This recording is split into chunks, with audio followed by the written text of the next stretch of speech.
we've had discussions, there's been comments about black economic empowerment, which is entitlement par excellence. But what people don't know and don't understand is that black economic empowerment policies of the ANC were not developed by the ANC. They were developed by the Broederbond. It was the Broederbond that came up in the early 1990s with the policy of black economic empowerment. They used the they used Sanlam to set up the first black economic empowerment company called New Africa Investment Limited. New Sanlam took a division, one of its divisions called Metropolitan Life, and brought in the black leaders of the anti-apartheid movement and said, here is the company, you can have it. Why did they do this? They did it in order to fracture the multiracial nature of the ANC. The ANC could never have a policy of black economic empowerment because the ANC, since 1950, has been a multiracial organization. It could never have policies that favored any particular racial group. But the Broederbond and Sanlam came up with this policy. They set up New African Investments, and they got leaders of the United Democratic Front in particular, and they gave them shares in Metropolitan Life. And black economic empowerment has been a major driver of corruption in this country ever since.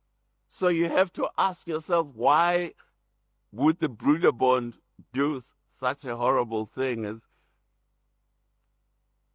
they did it in order to weaken the incoming government of the ANC by fracturing the multiracial nature of the ANC.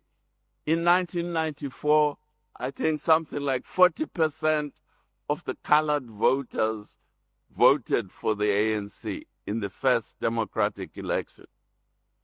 After all these policies of discriminatory policies of black economic empowerment, affirmative action, and so on, in the last election, I saw one of the studies, I think, by the Social Research Foundation, only 1.6% of the colored voters voted for the ANC. So you can see why the Broederbond came up with the policy of black economic empowerment. But why did the ANC accept this policy? The ANC leadership, it wasn't the ANC people, masses, as R.W. Johnson has pointed out so eloquently, it was not the ANC masses who accepted the policy of black economic empowerment. It was the ANC leadership who accepted the policy of black economic empowerment.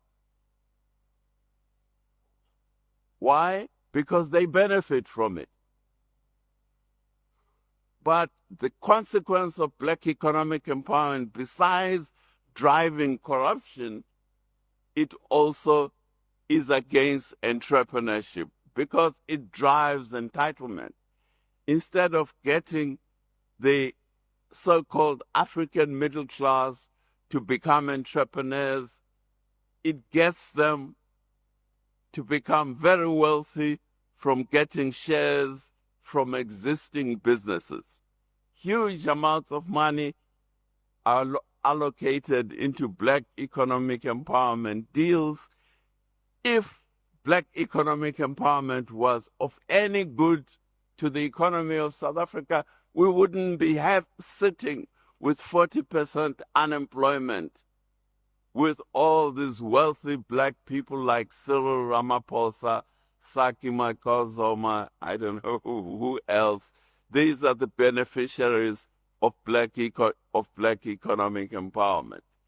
It is black economic empowerment is a parasite on the existing economy of South Africa. It is parasitic on the economy of South Africa, and it is destructive of value in the economy of South Africa, and it should be gotten rid of. Now, how do we get rid of it?